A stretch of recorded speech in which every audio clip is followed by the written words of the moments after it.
Hello dear students. तो जैसे कि आप सभी जानते हैं, ऑल ओवर महाराष्ट्र के स्टूडेंट्स के लिए इम्पल्स बैच की तरफ से बायोलॉजी का फ्री मॉक टेस्ट कंडक्ट किया गया था और उस मॉक टेस्ट में टोटल 100 क्वेश्चंस पूछे गए थे। तो उन 100 क्वेश्चंस के सोल्यूशन वीडियो हम आपके लिए लेकर आए हैं, क्योंकि बहुत सारे बच्चों के क्वेश्चंस होंगे कि अरे मेरा ये आंसर रॉन्ग है तो इसका राइट आंसर क्या होना चाहिए। सो आपके सारे कंफ्यूजन का सोल्यूशन आज आपको मिलेगा। तो चलिए स्टार्ट करते हैं। चैप्टर नंबर 1 से लेकर 4 तक जो क्वेश्चंस पूछे थे उनके सोल्यूशंस क्या हैं। सबसे पहला क्वेश्चन मैंने पूछा था, एम्फी मिक्सिस मतलब क्या होता है। एम्फी का मतलब होता है डिफरेंट गैमेट्स एंड मिक्सिस का मतलब होता है फ्यूजन। सो बहुत सारे बच्चे गलती कहाँ करते हैं, वो लोग पहले ही, यहाँ पर एक ही ऐसा आएगा, वो लोग पहले ही ऑप्शंस देखने लग जाते हैं। देखो, कभी भी डायरेक्ट ऑप्शन मत देखो, ऑप्शन के ऊपर आपका हाथ होना चाहिए। कभी भी डायरेक्ट ऑप्शंस मत देखो, पहले कॉन्सेप्ट को याद करने की कोशिश करो कि इसका मतलब क्या होता है, और अगर आपका आंसर ऑप्शन में दिया है तो डायरेक्ट उसको टिक करो, क्योंकि जब आप ऑप्शंस देखते हो तो कंफ्यूजन क्रिएट होता है। ऑप्शंस कभी मत देखो, पहले कॉन्सेप्ट याद करो, क्योंकि बायोलॉजी में 70% थियोरी होती है और 30% एनालिसिस होता है। तो अगर थियोरी याद है तो ही आप एमसीक्यू सॉल्व कर पाएंगे। ओके, सो इसका करेक्ट आंसर है option number 4। Moving on to the second question, find the wrongly matched pair. यहाँ पर आपको मैच द कॉलम ढूंढना है। ओके, ICSI मतलब क्या होता है, inter cytoplasmic sperm insemination. Okay, where your sperm is directly injected into the ovum. So this is the correct function of ICSI. Sperm introduced artificially into ovum. Yes, correct. यहाँ पर हम क्या करते हैं, स्पर्म को ओवम के अंदर inject करते हैं, ये भी करेक्ट है। दोनों में फर्क क्या है, आर्टिफिशियली करो या इंजेक्ट करो, बात तो एक ही है, दोनों का मतलब एक ही है। थर्ड ऑप्शन देखो क्या दिया गया है, गिफ्ट मतलब क्या पढ़ा था हमने, गैमेट इंट्राफेलोपियन ट्रांसफर। तो यहाँ पर हम क्या करते हैं, समझो अगर कोई फीमेल जो गैमेट नहीं बना सकती, मतलब कोई ऐसी फीमेल है जिसमें ओवम प्रोड्यूस नहीं हो रहा है, लेकिन इसका यूटरस हेल्दी है, इसका यूटरस हेल्दी है और ये प्रेग्नेंट हो सकती है। इसके अंदर सिर्फ एक ही कमी है कि ये ओवम नहीं प्रोड्यूस कर पा रही है, तो किसी और फीमेल का ओवम लेकर इसके फेलोपियन ट्यूब में जब हम इंसर्ट करते हैं तो उसको हम बोलते हैं गिफ्ट। क्या बोलते हैं उसे हम, गिफ्ट, गैमेट इंट्राफेलोपियन ट्रांसफर। हम यहाँ पर फीमेल गैमेट यानी कि ओवम ले रहे हैं और उसको डायरेक्ट हम फेलोपियन ट्यूब में एंटर कर रहे हैं। सो यहाँ एम्ब्रियो का एंटर नहीं होता है, embryo is used in IVF technology. Okay, so this is the wrong option. यहाँ पर क्या दिया है, embryo with more than 8 blastomeres transferred into fallopian tube. No, यहाँ पर हम एम्ब्रियो ट्रांसफर नहीं करते हैं, यहाँ पर हम गैमेट ट्रांसफर करते हैं। आपको फुल फॉर्म याद होगा तो ये क्वेश्चन सोचने की जरूरत ही नहीं पड़ेगी। और IVF का मतलब क्या होता है, टेस्ट ट्यूब में फर्टिलाइजेशन करना। So this is also right, this is also right, this is also right, but this is wrong. तो आपका इस क्वेश्चन का करेक्ट आंसर क्या है, option number 3। Moving on to the next question, what is the stage transferred to uterus after induced fertilization of ova in the laboratory. मतलब क्या है, test tube baby जब आप प्रोड्यूस करते हो, जब आप लैब में फर्टिलाइजेशन करते हो, तो आपका जो जाइगोट है, समझो आपने मेल गैमेट और फीमेल गैमेट को फ्यूज किया और आपको जाइगोट मिला। क्या मिला आपको, जाइगोट मिला। ये जाइगोट सिंगल सेल्ड है, ये जाइगोट कैसा है, सिंगल सेल्ड है। लेकिन हम इसको थोड़ा सा ग्रो करते हैं, उसके बाद हम इसको इम्प्लांट करते हैं। तो इसको हम कितने स्टेजेस तक ग्रो करते हैं, इसको हम 8 सेल स्टेज तक ग्रो करते हैं। कितने स्टेजेस तक ग्रो करते हैं, 8 सेल स्टेज तक। और उस स्टेज को हम बोलते हैं मोर्यूला, उस स्टेज को हम क्या बोलते हैं, मोर्यूला। सो मोर्यूला इज द करेक्ट आंसर। यहाँ पर करेक्ट आंसर क्या आएगा, मोर्यूला को ट्रांसफर किया जाता है into the uterus. Okay, moving on to the next question, plants of F1 generation show what. F1 generation में हमको क्या देखने को मिलता है, समझो आपने एक डोमिनेंट प्लांट लिया, एक रिसेसिव प्लांट लिया, दोनों को क्रॉस किया, आपको यहाँ पर एक हाइब्रिड प्लांट मिला।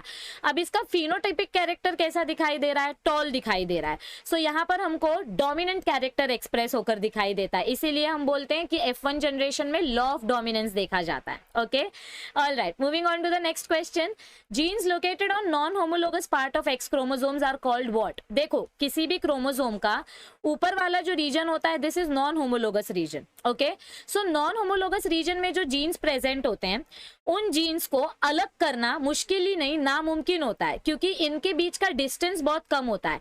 अगर दो जीन्स एकदम नजदीक नजदीक प्रेजेंट है तो इसको आप दूर नहीं कर सकते। सो ये कंप्लीट लिंकेज दिखाते हैं। जो नॉन होमोलोगस रीजन के जीन्स होते हैं, जो नॉन होमोलोगस रीजन के जीन्स होते हैं, ये बहुत ही नजदीक नजदीक होते हैं, इसीलिए इनके अंदर हमको कंप्लीट लिंकेज देखने मिलता है। क्या देखने मिलता है? कंप्लीट लिंकेज देखने मिलता है। और ये हमारे एक्स क्रोमोसोम्स पर है। एक्स क्रोमोसोम मतलब कौन सा क्रोमोसोम है? सेक्स क्रोमोसोम है। एक एक्स क्रोमोसोम होता है, एक वाई क्रोमोसोम होता है। तो अगर सेक्स क्रोमोसोम के नॉन होमोलोगस रीजन पे कोई जीन है तो उस जीन को हम बोलते हैं एक्स लिंक्ड जीन। अगर वाई क्रोमोसोम पे नॉन होमोलोगस रीजन में कोई जीन होती तो उसको हम बोलते हैं होलैंड्रिक जीन्स। वाई क्रोमोसोम के लिए वर्ड है होलैंड्रिक और एक्स क्रोमोसोम के लिए टर्म है एक्स लिंक्ड जीन्स। इतना समझ में आया? Okay, moving on to the next question. Secondary diploid nucleus is made up of what? Okay, तो जब आप एम्ब्रियो सैक का स्ट्रक्चर पढ़ते हो, देखो एम्ब्रियो सैक का जब आप स्ट्रक्चर पढ़ते हो, यहाँ पे आपका एक एग अपैरेटस होता है। This is the egg cell and rest two are synergids. ये हमारे सिनर्जिड्स हैं। मैं थोड़ा सा फास्ट जा रही हूँ क्योंकि ये कॉन्सेप्ट आपको पता होने चाहिए। यहाँ पे एक पोलर न्यूक्लिया और ये एक पोलर न्यूक्लिया, ये दोनों मिलके सेकेंडरी न्यूक्लियस बनाते हैं। क्या बनाते हैं? ये दोनों मिलके सेकेंडरी न्यूक्लियस बनाते हैं। तो सेकेंडरी न्यूक्लियस किससे बना है? दो पोलर न्यूक्लिया से मिलकर बना है। So this is the correct answer. Option number A, option number 1 is the correct answer. Okay, moving on to the next question. Genes for colour blindness in man are located on which chromosome? अगर man के अंदर colour blindness देखना है तो ये इसका gene कौन से क्रोमोसोम पे होता है? देखो बेसिकली कलर ब्लाइंडनेस एक रिसेसिव डिसऑर्डर है, ठीक है, और वो एक्स क्रोमोसोम पे रहता है। किसके पास रहता है? एक्स क्रोमोसोम पे रहता है।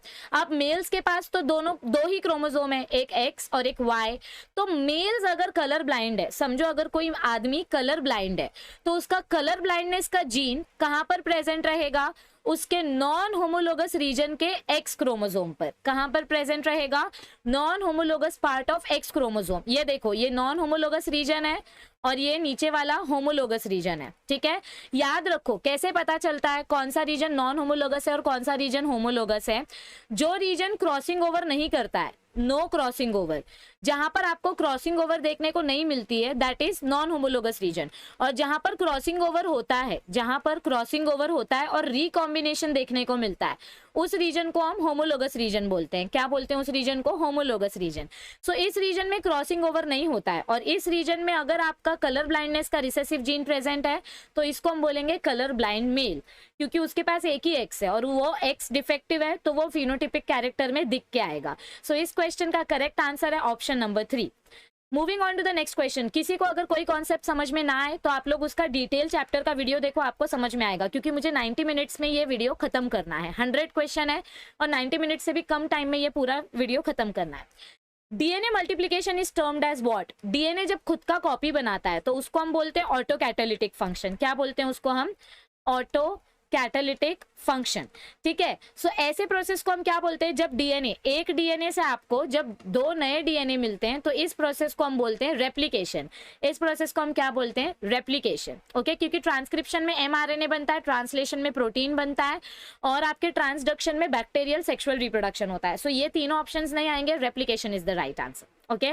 Moving on to the next question. The main mode of reproduction in angiosperms are? Angiosperms यानी कि फ्लावरिंग प्लांट्स। एंजियोस्पर्म्स मतलब क्या होते हैं? हमारे फ्लावरिंग प्लांट्स। तो फ्लावरिंग प्लांट्स में हमको कैसे टाइप का रिप्रोडक्शन देखने को मिलता है? Asexual and sexual reproduction. तो इसका करेक्ट एग्जांपल, करेक्ट आंसर क्या आएगा? Vegetative propagation and sexual reproduction. Vegetative propagation का मतलब होता है असेक्सुअल रिप्रोडक्शन। वेजिटेटिव प्रोपोगेशन का मीनिंग क्या होता है? Asexual reproduction. अब आप सोचोगे कि मैंने ये वाला आंसर क्यों टिक नहीं किया, क्योंकि यहाँ पे दोनों ही मेथड असेक्सुअल रिप्रोडक्शन के, लेकिन एक्चुअल आंसर क्या है? Asexual and sexual. Flowering plants में दोनों मेथड से रिप्रोडक्शन होता है, असेक्सुअल में से भी और सेक्सुअल से भी, ठीक है। So this is the correct answer. Option number 2 is the correct answer. Moving on to the next question. Which of the following form of RNA is most heterogeneous? सबसे ज्यादा हेट्रोजीनस आरएनए कौन सा होता है? देखो हमारा जो सेल है, सेल के अंदर जो न्यूक्लियस होता है, न्यूक्लियस के अंदर जो डीएनए होता है, इस डीएनए से जो आरएनए हमको मिलता है, ये आरएनए प्योर नहीं होता है। इस आरएनए के बीच बीच में इंट्रॉन्स प्रेजेंट होते हैं और इस आरएनए को हम बोलते हैं एचएनआरएनए। इसको बोलते हैं एचएनआरएनए। एचएनआरएनए का फुल फॉर्म ही है heterogeneous RNA. So option number 2 is the correct answer. एकदम हिंट आपके आंसर में दिया हुआ है। Which of the following is present in human primary spermatocyte? Human primary spermatocyte जो होते हैं वो डिप्लॉयड होते हैं. Human primary spermatocyte कैसे होते हैं? डिप्लॉयड होते हैं. मतलब इनके अंदर 46 क्रोमोसोम्स होते हैं, यानी कि 22 पेयर ऑफ ऑटोसोम्स और एक एक्स और वाई क्रोमोसोम. अब जब इसके अंदर मियोसिस होगा, इसके अंदर क्या होगा? मियोसिस होगा, तो आपको जो हेप्लॉइड सेल्स मिलेंगे, उनमें से यहाँ पर 22 ऑटोसोम्स रहेंगे और एक सेक्स क्रोमोसोम रहेगा. यहाँ पे 22 ऑटोसोम्स रहेंगे और दूसरा सेक्स क्रोमोसोम रहेगा, और इसकी आगे मल्टीप्लाई कॉपी होगी. तो यहाँ पे आपको क्या मिलेगा? 22 autosomes with 1 x chromosome, 22 autosomes with 1 X chromosome, 22 autosomes with 1 Y chromosome, 22 autosomes with 1 Y chromosome. तो मेल गैमेट्स इस तरीके से होते हैं. तो अगर समझो फीमेल का ओवा इस क्रोमोसोम के साथ, मतलब इस गैमेट के साथ फर्टिलाइज हुआ, ये फीमेल का ओवा है और वो इस स्पर्म के साथ फर्टिलाइज हुआ, तो फीमेल के पास एक्स होता है, मेल के पास वाई होता है. तो बच्चा एक्स और वाई मिला के क्या होगा? मेल चाइल्ड होगा. लेकिन अगर समझो मेल का ये वाला स्पर्म फीमेल के ओवा के साथ फर्टिलाइज हुआ, तो फीमेल का एक्स और इस स्पर्म का एक्स, ये दोनों मिलाकर क्या बनाएंगे? फीमेल चाइल्ड बनाएंगे. तो इस तरीके से मेल्स के प्राइमरी स्पर्मेटोसाइट में जो डिप्लॉयड सेल होते हैं उनके अंदर आपको 22 pair of autosomes and x और वाई दोनों क्रोमोसोम देखने मिलता है. उसके बाद मियोसिस होती है, उसके बाद हेप्लॉइड गैमेट्स बनते हैं. Primary spermatocytes are diploid and secondary spermatocytes are haploid. Okay, so ये ध्यान से याद रखो, ये इंपॉर्टेंट पॉइंट है. Moving on to the next question. The function of endothecium is, देखो आपने एंथर वॉल का स्ट्रक्चर पढ़ा था, ठीक है. बाहर की लेयर को हम एपिडर्मिस बोलते हैं और इसके नीचे जो सेकंड लेयर होती है इसको हम बोलते हैं एंडोथीशियम. और मैंने आपको वन शॉट की वीडियो में भी बताया था कि एंडोथीशियम का काम क्या होता है? पोलन सैक को बर्स्ट करवाने में हेल्प करना. दही सेंस मतलब क्या होता है? ब्रेक करना. सो दही सेंस का काम कौन करता है? एंडोथीशियम, क्योंकि प्रोटेक्शन का काम एपिडर्मिस करता है, न्यूट्रिशन प्रोवाइड करने का काम टेप्टम करता है, और मैकेनिकल सपोर्ट कौन देता है? मिडल लेयर्स देते हैं. सो एक ही बचा dehiscence, and dehiscence is done by what? Endothecium layer. ठीक है. Moving on to the next question. The following statements about ornithophilous flower are true except. Ornithophilous यानी कि बर्ड्स के थ्रू जो पॉलिनेशन होता है उनको क्या क्या अडेप्टेशन करना पड़ता है. सबसे पहला देखो, फ्लावर्स हैव फ्रेग्रेंस. बर्ड्स के लिए, बर्ड्स का जो स्मेलिंग सेंसेशन होता है वो पुअर होता है, पुअर स्मेल. उनको पुअर सेंस ऑफ स्मेल होती है, वो ज्यादा खुशबू नहीं ले सकते. सो प्लांट्स को ज्यादा खुशबूदार होने की जरूरत नहीं है. So this is the wrong statement. मतलब हमको एक फॉल्स स्टेटमेंट ढूंढ के निकालना है. अब सेकंड स्टेटमेंट देखो, कोरोला इज ट्यूबुलर और फनल शेप, यानी कि हमारा ये जो प्लांट है इसका जो फ्लावर होगा वो ऐसे फनल शेप के जैसे होगा, ताकि कोई भी बर्ड जो इसके पास उड़ते उड़ते आए वो अपनी बीक ऐसे अंदर डाल सके. सो इसका कोरोला फनल शेप्ड होगा. Flowers produce large amount of sugary nectar. Birds को ज्यादा न्यूट्रिएंट्स चाहिए, इसलिए उसके अंदर बहुत सारा जूस बनेगा. Flowers with bright coloured Corolla which help in attracting birds. Flowers को दिखाई बराबर देता है, तो उनको अट्रैक्ट करने के लिए ब्राइट कलर होना चाहिए. सो ये भी राइट है, ये भी राइट है, ये भी राइट है, लेकिन first option is wrong. So this is the correct answer. Option number 1 is the correct answer. Okay, moving on to the next question. Chromosomal number of male and female honey bee is. Male और female honey bee का chromosome number क्या होता है? Male honey bees are haploid in nature and female honeybees are diploid in nature. ठीक है. Second chapter sexual reproduction में मैंने आपको पढ़ाया है कि मेल्स का रिप्रोडक्शन कैसे होता है, क्यों males are haploid and females are diploid. तो ये एक्सप्लेनेशन अगर चाहिए तो चैप्टर जाके देखो, आपको समझ में आएगा. इस क्वेश्चन का करेक्ट आंसर क्या है? Male is 16 and female is 32. So option number 1 is the correct answer. ध्यान से देखो, बहुत सारे बच्चे ये ऑप्शन भी टिक कर सकते हैं. एक्साइटमेंट में मत आ जाना. पहले मेल दिया है तो पहले मेल का ऑप्शन आना चाहिए, फिर फीमेल दिया है तो सेकंड नंबर पे फीमेल का ऑप्शन आना चाहिए. So option number 1 is the right answer. Okay, moving on to the next question. Cleavage having incomplete division of egg is termed as what. समझो जब आपका जाइगोट फॉर्म होता है तो आपके जाइगोट का जब क्लीवेज होता है, जब डिवीजन होता है, तो अलग अलग टाइप्स के डिवीजन देखने को मिलते हैं. होलोब्लास्टिक डिवीजन यानी कि फुल जाइगोट डिवाइड होगा, पूरा का पूरा सेल डिवीजन में जाएगा. मीरोब्लास्टिक मतलब क्या होता है? इनकम्प्लीट. मीरोब्लास्टिक मतलब क्या होता है? Incomplete division. स्पाइरल और मेरिडोनियल में भी कंप्लीट डिवीजन होता है. सो इनकम्प्लीट डिवीजन किस में देखा जाता है? मीरोब्लास्टिक में. मतलब जिसमें आपका या तो वेजिटल पोल जो है वो डिवाइड होगा, या तो एग का सेंटर प्रॉपरली डिवाइड नहीं होगा. सो क्वेश्चन नंबर 15 का 2 is the correct answer. Moving on to the next question. Meiosis can be observed in. Meiosis कहाँ पर होता है? देखो एंथर वॉल के सेल्स में मियोसिस नहीं होगा, मिडल लेयर के cells are not able to produce gamete, तो इनके अंदर भी मियोसिस नहीं होगा। माइक्रोस्पोर्स तो पहले से ही हेप्लॉइड होते हैं, इनको ही तो हम मेल गैमेट बोलते हैं, पोलन ग्रेन बोलते हैं, तो इनके अंदर भी मियोसिस नहीं होगा।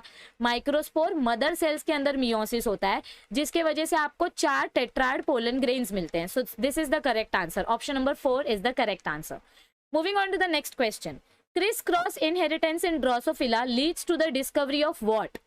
ड्रोसोफिला के ऊपर जब एक्सपेरिमेंट किया गया और क्रिस क्रॉस इनहेरिटेंस देखा गया, तो उसके वजह से हमको कौन सा कॉन्सेप्ट पता चला? देखो law of independent assortment P plant में किया गया था, तो ये तो आंसर नहीं आएगा अपना। लीथल जीन्स म्यूटेशन के वजह से देखने को मिला। एक्स्ट्रा क्रोमोसोमल इनहेरिटेंस भी आपका ये ड्रोसोफिला में नहीं आया था। ड्रोसोफिला की वजह से कौन सा एक्सपेरिमेंट हमको पता चला, कौन सा लॉ हमारे सामने आया? सेक्स लिंक्ड इनहेरिटेंस का कॉन्सेप्ट, और ये किसने डिस्कवर किया था? टी.एच. मॉर्गन ने। किसने डिस्कवर किया था? टी.एच. मॉर्गन ने। Moving on to the next question, individual members of androecium are called as what? Androecium मतलब क्या होता है? Male reproductive organ of a flower, यानी कि male reproductive organ of a flower, यानी कि ऐसा स्ट्रक्चर, ठीक है। तो एक सिंगल एंड्रोशियम को हम क्या बोलते हैं? स्टेमन बोलते हैं, ये तो आपको याद होना चाहिए। अब ढूंढो स्टेमन कहाँ पर है? It is given in option number 3, so option number 3 is the correct answer. ये और ये आपका फीमेल रिप्रोडक्टिव ऑर्गन है, this is the part of the स्टेमन। पूरे मेल रिप्रोडक्टिव ऑर्गन को हम स्टेमन बोलते हैं, तो फिलामेंट तो आंसर नहीं आएगा, सो करेक्ट आंसर आएगा आपका stamen. Okay, moving on to the next question, dash enzyme present in retroviruses convert single stranded RNA into double stranded viral DNA। देखो हमने सेंट्रल डॉगमा जब पढ़ा था तो हमने उसमें क्या देखा था? ऐसे डीएनए से आरएनए बनता है, इसको हम बोलते हैं ट्रांसक्रिप्शन, ठीक है। और जब आरएनए से आपका प्रोटीन बनता है तो इस प्रोसेस को हम बोलते हैं ट्रांसलेशन। लेकिन कभी कभी कोई वायरस, कोई रेट्रोवायरस आता है और वो रेट्रोवायरस क्या करता है? हमारे इस आरएनए को डबल स्ट्रैंडेड बना देता है। तो इस आरएनए को जब डबल स्ट्रैंडेड बना दिया जाता है रिवर्स ट्रांसक्रिप्शन के वजह से, तो वो कौन सी एंजाइम की वजह से होता है? रिवर्स ट्रांसक्रिप्टेज एंजाइम की वजह से होता है। किसके वजह से होता है? रिवर्स ट्रांसक्रिप्टेज, क्योंकि ट्रांसक्रिप्शन का प्रोसेस उल्टा हो गया, रिवर्स हो गया। सो the correct answer is option number 2। okay, all right, moving on to the next question, genetic code translates the language of, genetic code कौन सी लैंग्वेज को ट्रांसलेट करेगा? mRNA, मतलब आपको आरएनए से प्रोटीन मिलेगी, आरएनए से क्या मिलेगा? आपको प्रोटीन मिलेगा। तो जेनेटिक कोड mRNA के ऊपर होता है, इसको ट्रांसलेट करके प्रोटीन बनाया जाता है। ट्रांसलेट करना यानी ट्रांसलेशन प्रोसेस करना, और ट्रांसलेशन प्रोसेस किस पे होता है? आरएनए के ऊपर होता है। सो करेक्ट आंसर क्या आएगा? Second option, RNA into that of proteins. Moving on to the next question, considering the height of pea plants in Mendel's experiment dash % of offsprings were tall in F1 hybrids. मतलब क्या बोला गया है? समझो अगर आपने first generation mono hybrid cross किया, आपने क्या किया है? मोनो हाइब्रिड क्रॉस किया है। मोनो हाइब्रिड क्रॉस करने के लिए हम हमेशा प्योर पेरेंट्स लेते हैं, यानी दोनों होमोजाइगस होने चाहिए, एक डोमिनेंट है एक रिसेसिव है। जब आप इसको क्रॉस करोगे तो आपको F1 जनरेशन क्या देखने को मिलता है? एक कैपिटल टी और एक स्मॉल टी। तो दिखने में फिनोटिपिक कैरेक्टर इनका कैसा है? This is tall. सारे के सारे पेरेंट्स, पूरा 100% जो ऑफस्प्रिंग्स है, सारे के सारे ऑफस्प्रिंग्स हमको कैसे दिखाई देंगे? टॉल दिखाई देंगे। तो यहाँ पे आंसर क्या आएगा? 100%। सो the correct answer is option number 3। Okay, F1 hybrid पूछा है। देखो F2 हाइब्रिड पूछते तो बात बदल जाती, क्योंकि F2 हाइब्रिड में हम F1 का सेल्फिंग करते हैं, capital T small T into capital T small T, तो इसमें 1:2:1 का फिनोटिपिक रेशियो आता है। तो याद रखो कि कौन सा जनरेशन पूछा है। F1 हाइब्रिड पूछा है तो डोमिनेंट आएगा। Okay, moving on to the next question, which of the following will obtain if DNA codons are ATG ATG ATG and a cytosine base is inserted at the beginning. मतलब क्या बोला गया है? आपके पास ऐसा एक कोडॉन है, मतलब एक कोड है, और इसके स्टार्टिंग में आपने साइटोसिन ऐड कर दिया। स्टार्टिंग में आपने क्या किया? यहाँ पर साइटोसिन ऐड कर दिया। तो अब इसके वजह से फ्रेम शिफ्ट म्यूटेशन हो रहा है। क्या हो रहा है? इसके वजह से फ्रेम शिफ्ट म्यूटेशन हो रहा है। तो अभी ये तीनों एक साथ पेयर बनाएंगे, ये तीनों एक साथ पेयर बनाएंगे, ये तीनों एक साथ पेयर बनाएंगे, और जी अकेला रह जाएगा। सो ऐसा ऑप्शन हमको कहां पर देखने को मिल रहा है? ऐसा ऑप्शन हमको देखने को मिल रहा है ऑप्शन नंबर 3 में। CAT correct, GAT correct, GAT correct, और G लास्ट में बच गया, क्योंकि साइटोसिन को हमने किधर ऐड किया है? एट द बिगिनिंग में ऐड किया है। So option number 3 is the correct answer. ये आंसर बहुत सारे बच्चों ने गलत टिक करने की पॉसिबिलिटी है। सो आप लोग देखो अपना कॉन्सेप्ट लगाओ, इधर पे कॉन्सेप्ट आना चाहिए, इधर एनालिसिस आना चाहिए, इधर थियोरी का काम नहीं है, इधर सिंपल कॉमन सेंस है. Okay, moving on to the next question. Both phenotypic and genotypic ratio is same in incomplete dominance. This indicates that.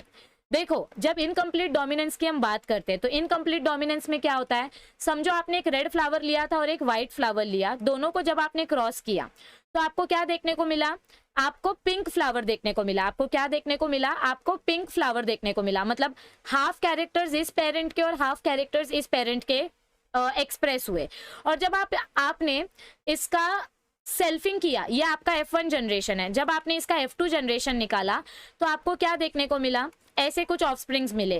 Pure parent वापस मिल गया, जो आपका प्योर पेरेंट था वो आपको वापस मिल गया. ठीक है, और हाँ, इधर पे भी स्मॉल आर. ठीक है, और यहाँ पे आपको क्या देखने को मिलेगा, बीच में आपको जो इंटरमीडिएट मिले हैं, यहाँ कैपिटल आर स्मॉल आर, यहाँ कैपिटल आर स्मॉल आर.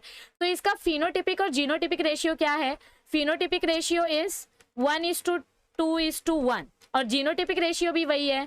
क्या है जीनोटिपिक रेशियो, 1:2:1. सो दोनों रेशियो सेम है. थियोरी याद रहेगी तो ये आपको आसानी से याद रह सकता है. सो यहाँ पर हमको क्या प्रूव होता है कि जो हमारे पेरेंट्स थे, ओरिजिनल पेरेंट्स थे, वैसे वाले गैमेट्स हमको वापस मिल रहे हैं, प्लस हमको नया ऑफस्प्रिंग मिल रहा है. इसका प्रूफ है कि गैमेट्स कभी भी एक दूसरे के साथ मिक्स नहीं होते हैं, वो हमेशा अलग अलग सेग्रीगेट होते हैं जब गैमेट फॉर्मेशन होता है. ये गैमेट्स एक दूसरे के साथ मिक्स नहीं रहते हैं, सिर्फ साथ में रहते हैं. जब इनको अलग होना होता है तो ये इंडिपेंडेंटली अलग हो जाते हैं, और इसके वजह से हमको थर्ड पॉइंट प्रूव होता है that gametes segregate, factors segregate. Okay, moving on to the next question. In dash assisted reproductive technology test tube baby procedure is applied. Okay, test tube baby procedure करने के लिए हम क्या करते हैं, हम स्पर्म लेते हैं, स्पर्म को लैब में लेते हैं और ओवम लेते हैं और दोनों को फर्टिलाइज करते हैं, और हमको जो जाइगोट मिलता है, इस जाइगोट को हम ट्यूब के अंदर ग्रो करते हैं. ट्यूब के अंदर ग्रो करते हैं, फिर जब वो मोरियूला बन जाता है तो उस मोरियूला को यूटरस में इम्प्लांट कर देते हैं. So this is IVF and this is embryo transfer, ET technique, IVF plus ET. तो यहाँ पे देखो, जाइगोट इंट्राफेलोपियन ट्रांसफर ये नहीं आएगा, दिस इज जिफ्ट, तो ये टेक्निक इधर पे नहीं आएगा. In vitro fertilization and embryo transfer, this is IVF plus ET. So this is the correct answer. So option number 2 is the correct answer. This is ICSI, इसका इधर पे कुछ लेना देना नहीं है. दिस इज GIFT, इसका भी इधर पे कुछ लेना देना नहीं है. सो करेक्ट आंसर क्या है, option number 2. Moving on to the next question. The correct statement regarding test tube baby is, ध्यान से पढ़ो, टेस्ट ट्यूब बेबी के बारे में करेक्ट स्टेटमेंट क्या है. ये एकदम पहले वाले क्वेश्चन से कनेक्टेड है. Fertilization of the egg is completed in female genital tract. Test tube baby में फीमेल जेनाइटल ट्रैक्ट में हम फर्टिलाइजेशन नहीं करते हैं, हम पहले ओवम को बाहर निकालते हैं और स्पर्म को बाहर निकालते हैं, उसका फर्टिलाइजेशन टेस्ट ट्यूब में किया जाता है. सो first option is wrong. Second option, fertilization of the egg is completed outside the body, then the fertilized egg is placed in the uterus, womb यानी कि uterus of the mother where the gestation is completed. तो this is the correct option. Second is correct option. पर आगे के भी options पढ़ो. Fertilization of the egg and growth of the embryo is completed in a large test tube. बिल्कुल नहीं. Fertilization हम लोग टेस्ट ट्यूब में करते हैं, लेकिन एम्ब्रियो की ग्रोथ मदर के बॉडी में होती है, टेस्ट ट्यूब में नहीं होती है. So third option is also wrong. A premature born baby is reared in an incubator. मतलब आप बच्चे को पहले ही निकाल लेते हो और उसको इंक्यूबेटर में ग्रो करते हो, तो फिर ह्यूमन की जरूरत क्यों पड़ेगी, ये तो साइंटिफिक फील्ड में इम्पॉसिबल है. So this is also wrong. So option number 2 is the right answer for this question. सबको इतना समझ में आया है पक्का? नेक्स्ट देखें. ऑल राइट, अब हम देखेंगे question number 26. In an anatropous ovule, the egg apparatus is close to. Anatropous ovule में egg apparatus किसके नजदीक होता है? देखो, ये हमारा एम्ब्रियो सैक है और ये हमारा ओव्यूल का स्ट्रक्चर है. ठीक है, suppose this is the structure of an ovule. So हमारा ये ओव्यूल कौन से स्ट्रक्चर के नजदीक होता है? इस एंड को हम बोलते हैं माइक्रोपाइल. इस एंड को हम क्या बोलते हैं? Micropyle. So our ovule is near by. हमारा ये जो एग अपैरेटस होता है, ये अंदर के जो 3 सेल्स होते हैं, इनको हम बोलते हैं एग अपैरेटस. तो ये एग अपैरेटस किसके नजदीक है? माइक्रोपाइल एंड के नजदीक है. So option number 3 is the right answer. Moving on to the next question. This is important. In a given DNA segment, the number of nucleotides guanine is 75 and those of thymine is 75. How many nucleotides will be present in the segment? मतलब देखो, ऐसा अपना कोई DNA segment है, इसमें guanine total 75 है और thiamine total 75 है. ये सामने सामने नहीं हो सकता, ये थाइमीन इसके सामने नहीं हो सकता, क्योंकि guanine always binds with cytosine, तो ग्वानिन के सामने साइटोसिन होना चाहिए, and thymine always binds with adenine, तो थाइमीन के सामने एडेनिन होना चाहिए. सो अगर ग्वानिन 75 है तो साइटोसिन भी 75 होगा, सो 75 प्लस 75 150। और अगर थाइमीन 75 है तो एडिनाइन भी 75 होगा, तो 75 plus 75 150 and 150 plus 150 300। So total कितने न्यूक्लियोटाइड्स प्रेजेंट रहेंगे हमारे डीएनए सेगमेंट में? 300। इतना सिंपल क्वेश्चन है ये। Okay, moving on to the next question. If both ovaries are removed from a rat, then which of the following hormone is decreased in blood? देखो, rat और humans का genome काफी match करता है। तो हमने क्या पढ़ा था कि ओवरीज में 5 हार्मोन बनते हैं, oestrogen, progesterone, relaxin, activin and inhibin. Okay, तो इसमें से ये जो ईस्ट्रोजन है ये ओवरीज में बनेगा और बाकी के हार्मोन ब्रेन बनाता है। सो अगर हमने रैट में से दोनों ओवरीज निकाल दिए तो कौन सा हार्मोन बनना बंद हो जाएगा? Oestrogen hormone. So correct answer is option number 2। Okay, moving on to the next question. If for some reason the vasa efferentia in the human reproductive system get blocked, ये क्वेश्चन मैंने practice के time पे भी करवाया था। The gametes will not be transferred from which organ? समझो ये अपना मेल का टेस्टिस है और इसके अंदर ऐसे लोब्यूल्स है, टेस्टिकुलर लोब्यूल्स है, और इनके अंदर ऐसे सेमिनिफेरस ट्यूब्यूल्स है, ठीक है। और ये सेमिनिफेरस ट्यूब्यूल्स मिलके वासा इफ्रेंशिया बना रहे हैं। क्या बना रहे हैं? ये ऐसे रेटे टेस्टिस बनाते हैं और रेटे टेस्टिस से आपका वासा इफ्रेंशिया निकलता है। क्या निकलता है? वासा इफ्रेंशिया निकलता है। अगर ये वासा इफ्रेंशिया ब्लॉक हो गया तो आपका जो स्पर्म है वो स्पर्म एपिडिडाइमस तक जा ही नहीं पाएगा। आपका जो स्पर्म है वो एपिडिडाइमस तक जा ही नहीं पाएगा, तो आगे जाने का तो सवाल ही नहीं उठता, क्योंकि यहाँ पे ब्लॉकेज हो गया है। यहाँ पे क्या हो गया है? ब्लॉकेज हो गया है। सो करेक्ट आंसर क्या आएगा? देखो, सो फॉर सम रीजन आपका स्पर्म कहाँ से ट्रांसपोर्ट नहीं होगा? It will not be transported from testis to epididymis, मतलब टेस्टिस से एपिडिडाइमस के पास स्पर्म नहीं आ पा रहा है। करेक्ट है, लेकिन बाकी के ऑप्शंस भी देखो। ओवरी टू यूटेरस, इधर तो सवाल ही नहीं उठता, स्पर्म एपिडिडाइमस तक ही नहीं आया तो वो मेल के पीनस तक कैसे जाएगा, और फिर ओवरी में कैसे जाएगा, यूटेरस में कैसे जाएगा? Second option is wrong. Epididymis to vas deferens, epididymis तक तो जाना चाहिए तब वो वास डिफरेंस के पास जाएगा, so this is also wrong. And vagina to uterus, this is also wrong. So option number 1 is the right answer. अगर आपका वासा इफ्रेंशिया ब्लॉक हो जाएगा तो स्पर्म्स एपिडिडाइमस तक नहीं जाएंगे और बाकी के ऑर्गन्स एपिडिडाइमस के बाद आते हैं। So first answer is the correct one. Second, next question, nervous system in vertebrates develop from, आपने गैस्ट्रुलेशन प्रोसेस में पढ़ा है कि गैस्ट्रुलेशन में क्या होता है, आपका एम्ब्रियो जो है उससे 3 लेयर्स बनती है, एक्टोडर्म, एंडोडर्म एंड मीसोडर्म। सो हमारा जो एक्टोडर्म है ये नर्वस सिस्टम बनाता है। हमारा एक्टोडर्म क्या बनाता है? नर्वस सिस्टम बनाता है। सो एक्टोडर्म कौन से टिश्यू से बना है? Nervous system. नर्वस सिस्टम कौन से टिश्यू से बना है? एक्टोडर्म से। इतना समझ में आया? Okay, next, oral contraceptive pills, जो सहेली करके जो गवर्नमेंट इशूड पिल्स है जो प्रेगनेंसी कंट्रोल करने के लिए बनाई गई है, उसमें ऐसा क्या खास केमिकल कॉम्पोजिशन है या हार्मोनल क्या चेंजेस होते हैं इस पिल के वजह से? इस पिल में ईस्ट्रोजन और प्रोजेस्टेरॉन प्रेजेंट होता है जो ओव्यूलेशन इनहिबिट करता है। जो क्या करता है? It inhibits the ovulation.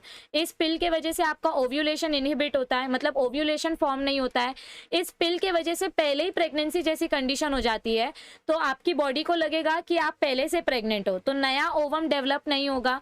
So this is the important property of contraceptive pill, that it produces oestrogen and progesterone which stops fertilization, which stops formation of ovum, जो फेलोपियन ट्यूब की movement को भी स्टॉप कर देता है। सो 2 hormones कौन से present होते हैं कॉन्ट्रासेप्टिव पिल में? Oestrogen and progesterone.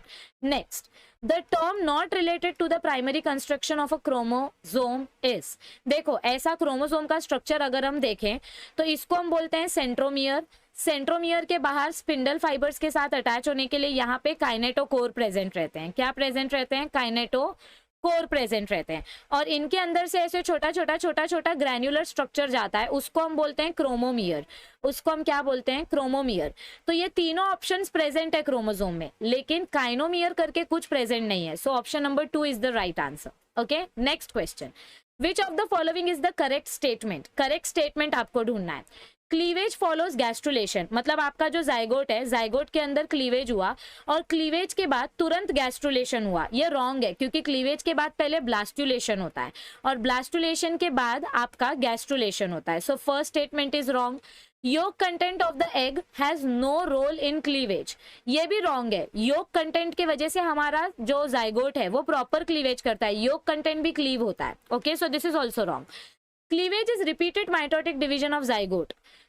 क्लीवेज क्या होता है? बार बार आपका जाइगोट डिवाइड हो रहा है, पहले 1 सेल से 2 सेल बनेगा, फिर 2 सेल से 4 सेल्स बनेंगे, ऐसे ऊपर की तरफ 2 और नीचे की तरफ 2। सो कंटिन्यू माइटोसिस हो रहा है, सिर्फ सेल का साइज रिड्यूस हो रहा है और उसका नंबर इंक्रीज हो रहा है, साइज नहीं बढ़ रहा है, नंबर बढ़ रहा है।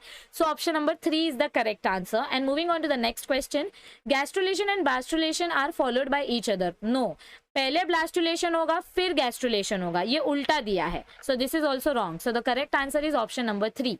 Moving on to the next question, the point of attachment of funicle with chalaza end is called what?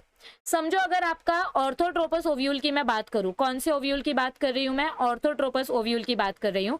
Orthotropous मतलब क्या होता है? जिसमें आपका माइक्रोपाइल ऊपर की तरफ होता है। जिसमें आपका माइक्रोपाइल किधर होता है? ऊपर की तरफ। मतलब समझो ऐसा आपका माइक्रोपाइल प्रेजेंट है, ओके, और यहाँ पे आपका ओव्यूल है, ठीक है। This is the micropyle and and this is the chalazal end, नीचे वाला इज चलाजल एंड। तो आपका जो फ्यूनिकल है वो इधर ही अटैच रहेगा, फ्यूनिकल चलाजा के पास अटैच्ड है। तो इस पॉइंट को हम क्या बोलते हैं? जहां पे आपका फ्यूनिकल और चलाजा अटैच्ड है, इस पार्ट को हम क्या बोलते हैं? इसको हम बोलते हैं हीलम। चाहे आपका ओव्यूल उल्टा रहे चाहे सीधा रहे, इस अटैचमेंट को हम हमेशा हीलम बोलेंगे। So option number 1 is the correct answer. Next question, to which of the following Chargaff's rule is applicable? देखो आपने 11th स्टैंडर्ड में बायोमोलिक्यूल्स में पढ़ा था, मैंने खुद बताया है अपनी चैनल पे। What is Chargaff's rule? Chargaff's rule यानी कि प्यूरिन्स एंड पिरिमिडीन्स का रेशियो हमेशा 1 होगा। प्यूरिन्स और पिरिमिडीन का रेशियो क्या होगा? It will be 1:1। So चारगाफ rule is observed only in double standard DNA. चारगाफ rule किसमें ऑब्जर्व किया जाता है? डबल स्टैंडर्ड डीएनए में। जितने प्यूरिन्स होंगे उतने ही पिरिमिडीन्स होंगे, to balance the width and to balance the weight of the strand, okay. Next question, which of the following is most commonly used enzyme for polymerase chain reaction? PCR reaction अगर आपने पढ़ा है biotechnology chapter में तो आपको याद होगा, ये बायोटेक्नोलॉजी का क्वेश्चन नहीं है, ये जेनेटिक्स का ही क्वेश्चन है। ये मॉलिक्यूलर बेसिस ऑफ इनहेरिटेंस में भी कॉन्सेप्ट ये इंक्लूडेड है। सो आपको ये याद होना चाहिए, ये totally out of the syllabus नहीं है, it is a part of the genetics, okay. So PCR reaction में कौन सा एंजाइम यूज होता है? Taq polymerase. टैक पॉलीमरेज एकदम हाई टेम्परेचर में भी सर्वाइव कर सकता है and that is why it is used, okay. So moving on to the next question, which of the following is not an anemophilous plant? Anemophily मतलब क्या होता है? Wind pollination. सो इसमें से कौन से टाइप के प्लांट में विंड पॉलिनेशन नहीं होता है? मेज में होता है, शुगर केन में होता है, ग्रास में होता है। लेकिन सेराटोफाइलम एक हाइड्रोफिलस प्लांट है, इट इज अ हाइपोहाइड्रोफिलस प्लांट, यानी कि ये वाटर के सरफेस पे फ्लोट होते रहता है। दलदल में, पानी में, नदी में ये प्लांट सरफेस पे फ्लोट होते रहता है। तो इसके अंदर हमको एनिमोफिलस पॉलिनेशन देखने को नहीं मिलता है। So this is the right answer. Next question, which of the following is capable of self replication? कौन सा पर्टिकुलर ऑर्गन सेल्फ रेप्लिकेट होता है, यानी ऑटो कैटालिटिक फंक्शन दिखा रहा है? आपको हिंट दे रही हूं मैं, ऑटो कैटालिटिक फंक्शन कौन दिखाता है? DNA. So DNA is the right answer. RNA, enzyme, protein ये सारे डीएनए से बनते हैं, लेकिन डीएनए खुद का रेप्लिकेशन खुद करता है, that is why it is called self replicating organ. Suppose both parents are carriers for thalassemia, which is an autosomal recessive disorder, then the chances of pregnancy resulting in an affecting child is, okay, समझो अगर आपने दोनों parents career है, दोनों parents कैसे हैं? Career है, okay. मतलब ये एक रिसेसिव डिसऑर्डर है, या तो दोनों जीन्स, दोनों अलील्स रिसेसिव होने चाहिए, या एक अलील रहेगा तो कैरियर रहेगा और एक भी अलील नहीं है तो नॉर्मल चाइल्ड होगा, ओके। तो दोनों पेरेंट्स कैरियर है, तो समझो मैंने ऐसे दो पेरेंट्स का क्रॉस किया, ये दोनों कैरियर है ना, एक रिसेसिव जीन है, एक डोमिनेंट है। This is dominant, this is recessive, this is dominant, this is recessive. अगर इन दोनों को आप साथ में रिप्रोड्यूस करवाते हो तो अफेक्टेड चाइल्ड का परसेंटेज कितना होगा? तो जब इन दोनों के बीच में क्रॉस होगा, सो समझो मैं पुनेट स्क्वायर मेथड से अगर इसका क्रॉस निकालूं तो मुझे रेशियो क्या मिलेगा? ध्यान से देखो, यहाँ पे मुझे एक हेल्दी नॉर्मल चाइल्ड देखने को मिलेगा, यहाँ पे मुझे 2 कैरियर्स मिलेंगे और एक थैलासीमिक बच्चा देखने को मिलेगा, यानी 1:2:1 का रेशियो देखने मिलेगा। This one child will be normal, जिसके पास दोनों डोमिनेंट जीन्स होंगे वो नॉर्मल होगा, जिसके पास एक डोमिनेंट एक रिसेसिव होगा वो कैरियर बनेगा, ठीक है। और जिसके पास आपका ये दोनों छोटे छोटे जीन्स है, दोनों रिसेसिव जीन्स है, तो इसकी डेथ हो जाएगी और इसको हम बोलेंगे अफेक्टेड चाइल्ड। सो यहाँ पे एक बच्चा है तो 25%, यहाँ 2 बच्चे इसीलिए 50%, और यहाँ पे एक बच्चा है सो 25%, तो टोटल हो गया 100%। सो अफेक्टेड चाइल्ड यानी कि जिसको थैलासीमिया है उसके चांसेस कितने हैं? 25% प्रोबेबिलिटी चांसेस है। So option number 2 is the right answer, okay. Moving on to the next question, which part of DNA molecule varies among DNA molecule? कौन सा डीएनए मॉलिक्यूल मतलब कौन सा पार्ट इंपॉर्टेंट है डीएनए मॉलिक्यूल में. So all of this, नहीं नहीं नहीं नहीं नहीं नहीं, विच part of DNA molecule varies among DNA molecule. आपका डीएनए और मेरा डीएनए क्यों अलग है? आपका शुगर और मेरा शुगर सेम है, पेंटोज शुगर. आपका फॉस्फेट मॉलिक्यूल और मेरा फॉस्फेट मॉलिक्यूल सेम है, लेकिन हमारा नाइट्रोजनस बेस डिफरेंस है. आपका बेस सीक्वेंस अगर ऐसा है तो मेरा बेस सीक्वेंस हो सकता है ऐसा हो. समझ में आ रही है बात? तो आपका बेस और मेरा बेस अलग अलग है. सो इसीलिए option number 2 is the right answer. बहुत सारे बच्चों ने एक्साइटमेंट में आके ऑप्शन नंबर 4 टिक कर दिया है, तो कोई बात नहीं, अब आपको समझ में आ गया कि क्या डिफरेंस है. Next question, internally a dithecous anther is. Okay, जब आप डायथेकस एंथर देखते हो तो डायथेकस एंथर में कितने लोब्स दिखाई देते हैं? ये एक लोब, ये दूसरा लोब, ये तीसरा लोब और ये चौथा लोब. तो इसको हम बोलते हैं टेट्रालोक्यूलर. क्या बोलते हैं इसको हम? टेट्रालोक्यूलर. सो इंटरनली डायथेकस एंथर इज टेट्रालोक्यूलर, यानी कि उसके पास 4 पोलन सैक होते हैं. नेक्स्ट क्वेश्चन, नियरली, ये ना एक जनरल नॉलेज का क्वेश्चन है, ये आपके टेक्स्ट बुक में भी दिया गया है थियोरी में, but it is also general knowledge question. बहुत सारे बच्चों ने इधर तुक्का लगाया है. तो इधर पे क्या है कि हर साल कितने मेडिकली टर्मिनेटेड प्रेगनेंसीज देखे जाते हैं, मतलब हर साल कितने अबॉर्शन कराए जाते हैं. So nearly 45 to 50 abortions are performed in a year all over the world, which accounts for 1/5 of the total number. कितना देखा गया है? Which accounts for 1/5 of the total number of conceived pregnancies in a year. So A और B की value find out करने बोला है. तो A की वैल्यू क्या आएगी? 45 to 50 और B की वैल्यू क्या आएगी? 1/5. इसमें कुछ लॉजिक नहीं है, ये जनरल इंफॉर्मेशन है. जैसे sun sets in the west and rises in the east, वैसे ये एक जनरल इंफॉर्मेशन है. सो इसका आपको लॉजिक नहीं लगाना, इसको आपको पता होना चाहिए, तो आप ये अटेम्प्ट करोगे. तो ये लकी क्वेश्चन है. नेक्स्ट क्वेश्चन, जो लोग न्यूज़पेपर्स पढ़ते हैं उनको वो क्वेश्चन आएगा. Who proposed the double helical model of DNA? हमको डबल हेलिकल मॉडल किसने दिया था? ये तो आपको नींद में पूछेंगे तो भी पता रहना चाहिए. वॉटसन एंड क्रिक ने दिया था. Okay, next question, the F1 generation has the genotype dash in a monohybrid cross. समझो अगर आप इन दोनों को क्रॉस करते हो तो आपको आपका F1 जनरेशन कैसा मिलेगा? हाइब्रिड, यानी कि option number 2. Next question, female rarely experience the physiological defect of haemophilia because they do so only when they are. Okay, females के पास 2 एक्स क्रोमोसोम होते हैं. अगर दोनों एक्स क्रोमोसोम के ऊपर हीमोफीलिया का जीन होगा तो ही फीमेल्स के अंदर हीमोफीलिया होगा. अगर एक ही जीन है और एक नॉर्मल जीन है, सो क्या देखने को मिलेगा हमको? इधर पे समझो एक अफेक्टेड जीन है और एक नॉर्मल जीन है, तो इसको हम कैरियर बोलते हैं. ठीक है, तो फीमेल्स के अंदर जब तक दोनों जीन सेम नहीं होते, जब तक होमोजाइगस कंडीशन नहीं होती, तब तक फीमेल्स को हीमोफीलिया नहीं होगा. सो जब हमको फीमेल्स के अंदर कब देखने को मिलेगा haemophilia? Only when they have homozygous gene. जब उनके पास दोनों रिसेसिव जीन होंगे तभी फीमेल के अंदर हीमोफीलिया देखने को मिलेगा. Okay, next question, a chromosome with terminal centromere is called what. समझो ऐसा क्रोमोसोम है और यहाँ पे इसका सेंट्रोमियर है. सो ऐसे टाइप के क्रोमोसोम को हम क्या बोलते हैं? टीलोमियर. और इसके पोजीशन के हिसाब से इसको हम क्या बोलेंगे? Telocentric. So this is the right answer. Next question, TT mates with TT, what will be the characteristics of offsprings? चलो क्रॉस करके देखते हैं. ये TT इसके साथ मेट कर रहा है, तो इसके गैमेट्स बनेंगे एक T और एक T, और इसका गैमेट बनेगा एक स्मॉल t. तो इसके वजह से आपको क्या देखने को मिलेंगे? ऑफस्प्रिंग्स कैसे देखने को मिलेंगे? ये एक T और ये एक T और यहाँ पे एक T. सो आपको कैसे गैमेट्स देखने को मिले? एक कैपिटल T स्मॉल t, एक small t small t. So you got 50% recessive and 50% dominant. कैसे देखने को मिले आपको? 50% recessive, 50% dominant. So question number this option number 4 is the correct answer. यहां तक आपको समझ में आया है? पक्का? All right, all right. तो अब देखो हमारा नेक्स्ट क्वेश्चन क्या है. If an organism has 2n that is 40 chromosomes, the linkage group will be. मैंने आपको एक फॉर्मूला बताया था. लिंकेज ग्रुप फाइंड आउट करने का फॉर्मूला क्या था?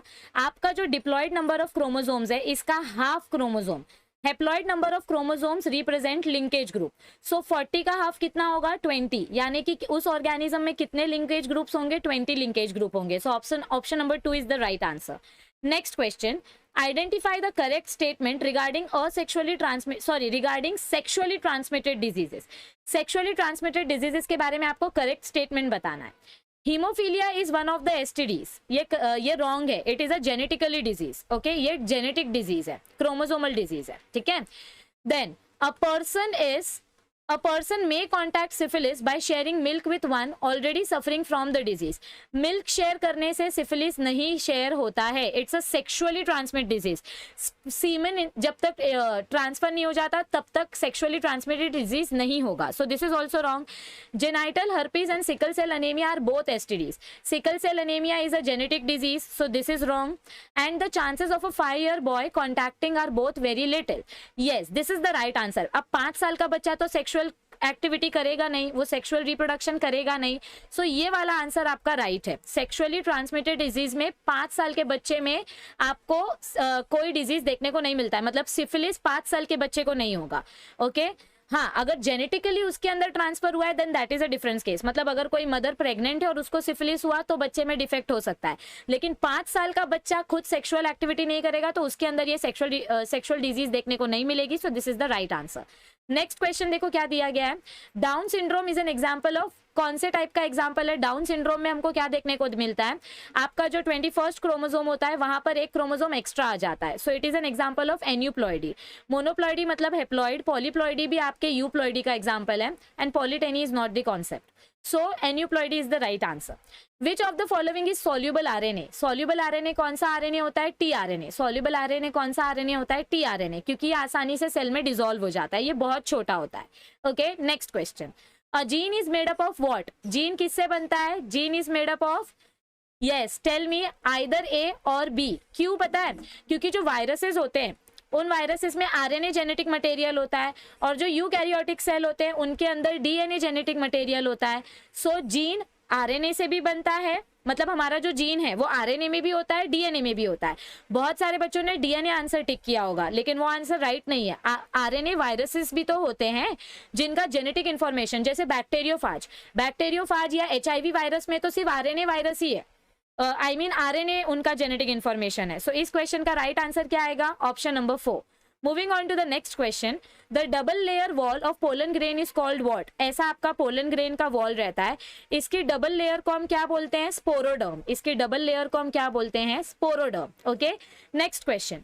Choose the correct option. Splicing is the process where. Splicing process में हमको क्या देखने को मिलता है, हमारा जो mRNA है, इस mRNA बीच बीच में जो इंट्रॉन्स थे वो इंट्रॉन्स हमने रिमूव कर दिए. सो स्प्लाइसिंग प्रोसेस में हमको क्या देखने को मिलता है, introns are removed from heterogeneous nuclear RNA. This answer is the correct answer. Okay splicing में क्या देखने को मिलता है, ये इंट्रॉन्स कट करके रिमूव कर देते हैं हम HNRNA में से और इसके वजह से फिर हमको मेच्योर प्रोसेस्ड mRNA देखने को मिलता है. So this is the correct answer for splicing. Next question.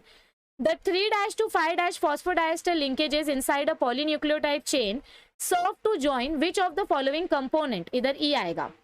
Okay समझो ये आपका न्यूक्लियोटाइड का स्ट्रक्चर मैं ड्रॉ कर रही हूँ. This is first carbon, second carbon, third carbon, fourth carbon and this is fifth carbon.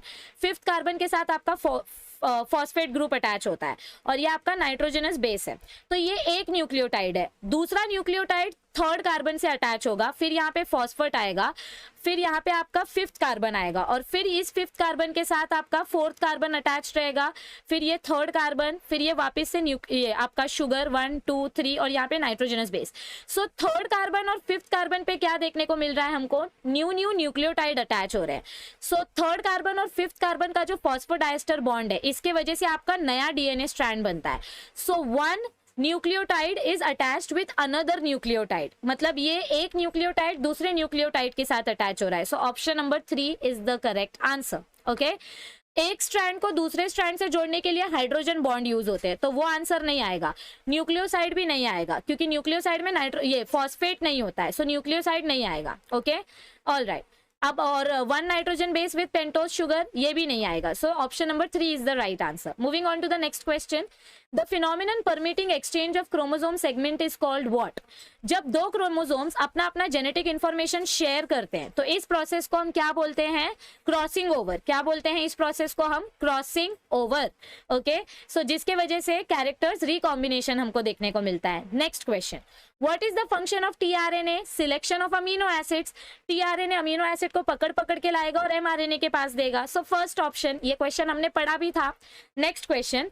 In each cell of Down syndrome how many chromosomes are present. Down syndrome में क्या होता है, आपका जो 21st क्रोमोसोम है उसके पास एक एक्स्ट्रा क्रोमोसोम आ जाता है, मतलब 3 क्रोमोसोम्स आ जाते हैं, तो ये ऑप्शन नहीं आएगा। 21st chromosome has 1 less, no, इधर पे आना चाहिए था 1 more, so this is the wrong answer. Correct answer क्या आएगा, ये, क्योंकि 21st क्रोमोसोम पे एक क्रोमोसोम एक्स्ट्रा आ गया, तो टोटल क्रोमोसोम नंबर कितना हो गया, 47 हो गया। So option number 1 is the correct answer. Next question, strength of the linkage is inversely proportional to the distance between the genes. मतलब क्या बोला गया है, समझो आपका जो जीन है, समझो ये आपका क्रोमोसोम है, ओके और इस क्रोमोसोम के ऊपर जो जीन्स प्रेजेंट है, ये जीन्स जितने नजदीक होंगे उतना टाइट लिंकेज होगा और जितने दूर होंगे उतना इनकम्प्लीट लिंकेज होगा। सो जीन्स के डिस्टेंस के ऊपर डिपेंड करता है कि आपका लिंकेज कंप्लीट है कि इनकम्प्लीट है।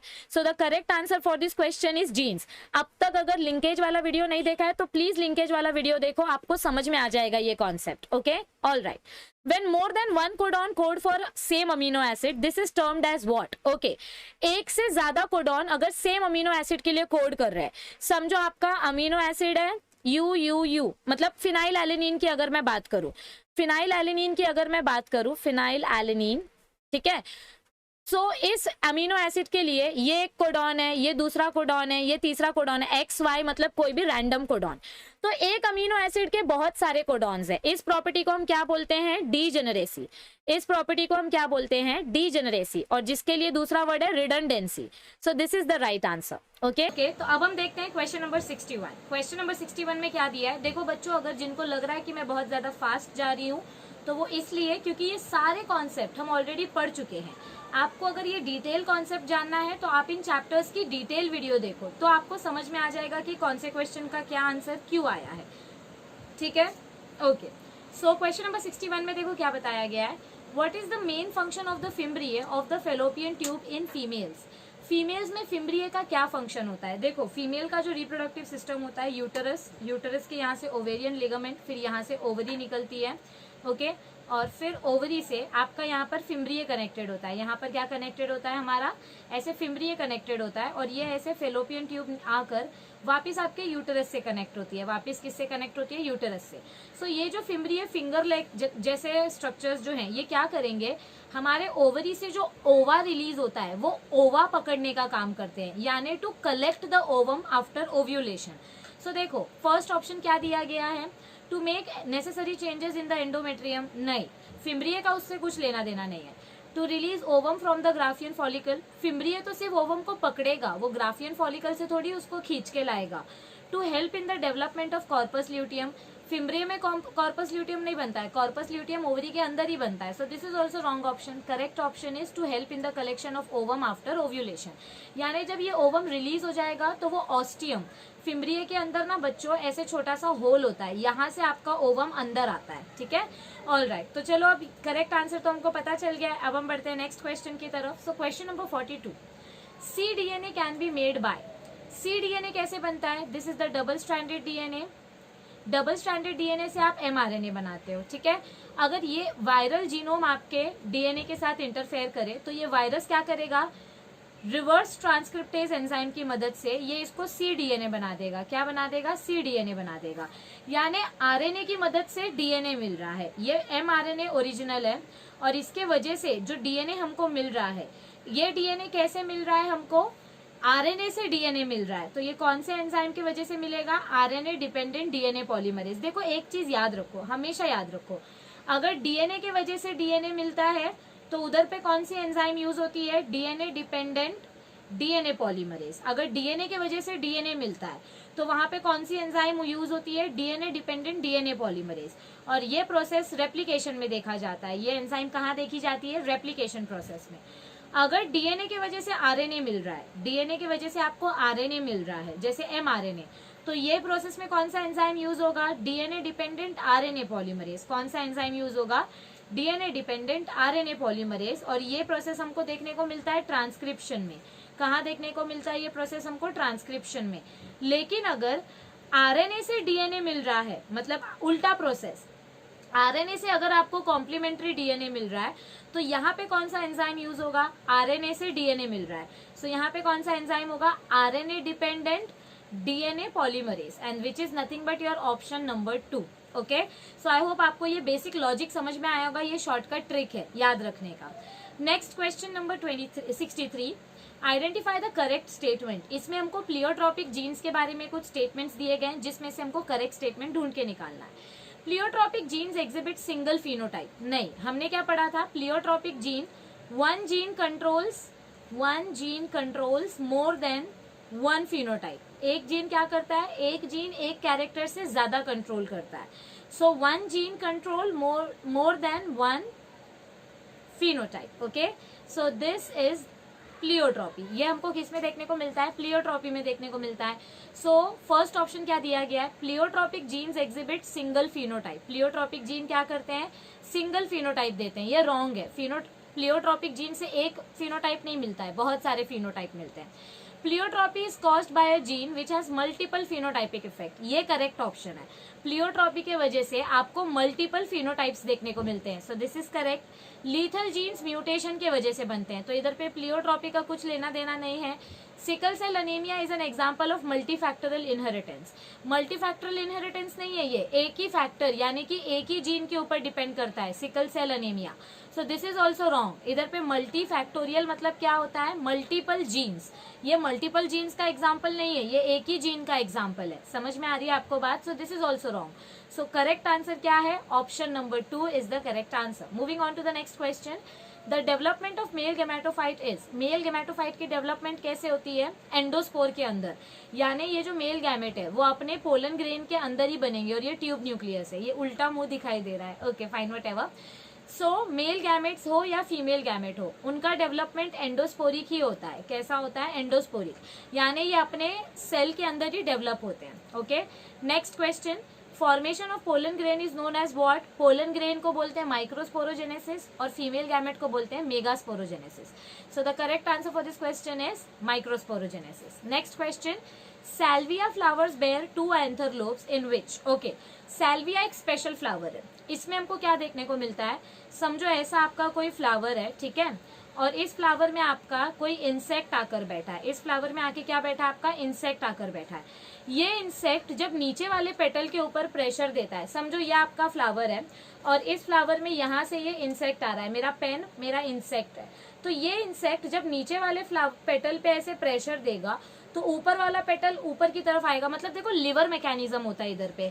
एक रस्सी को नीचे खींचते हो तो दूसरी रस्सी ऊपर आती है. तो लिवर मैकेनिज्म में क्या देखने को मिलता है, जब नीचे वाले पेटल पे प्रेशर अप्लाई हो रहा है तो ऊपर वाला पेटल और ऐसे हो गया.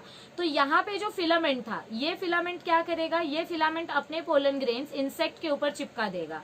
और यहाँ वाला जो फिलामेंट है वो नॉन स्टेराइल मतलब नॉन फर्टाइल होता है. कैसा होता है, नीचे वाला जो फिलामेंट होता है वो नॉन फर्टाइल होता है यानी कि स्टेराइल होता है, और जो अपर फिलामेंट होता है वो फर्टाइल होता है. This is the fertile filament and this is the sterile filament. ये आपका इंसेक्ट है.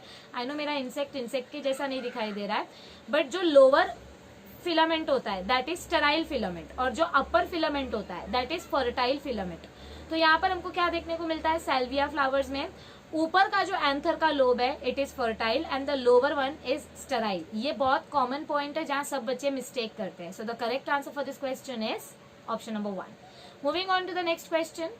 Females who cannot produce ovum but can provide suitable environment for fertilization and further development, they can be assisted by which technology. मैंने आपको पहले भी बताया था कि कुछ कुछ फीमेल्स ऐसी होती हैं जिनके अंदर ओवम नहीं बन सकता लेकिन वो प्रेग्नेंट हो सकती है. यानी ओवम नहीं बनेगा लेकिन उनका यूटरस हेल्दी है. उनका यूटरस क्या है, हेल्दी है. उनको बस ओवम बाहर से लेना रहता है. तो ये हम कौन से टेक्नोलॉजी की मदद से करते हैं, गिफ्ट. गिफ्ट में क्या होता है, गैमेट इंट्राफेलोपियन ट्रांसफर. मतलब इसमें ओवरी में कुछ लेना देना ही नहीं है, हम गैमेट को डायरेक्ट यूटरस में इंजेक्ट कर देते हैं. ओके, सो यहाँ पर कौन सा टेक्निक आएगा, गिफ्ट टेक्निक आएगा. कौन सा आएगा, गिफ्ट टेक्निक. Next question.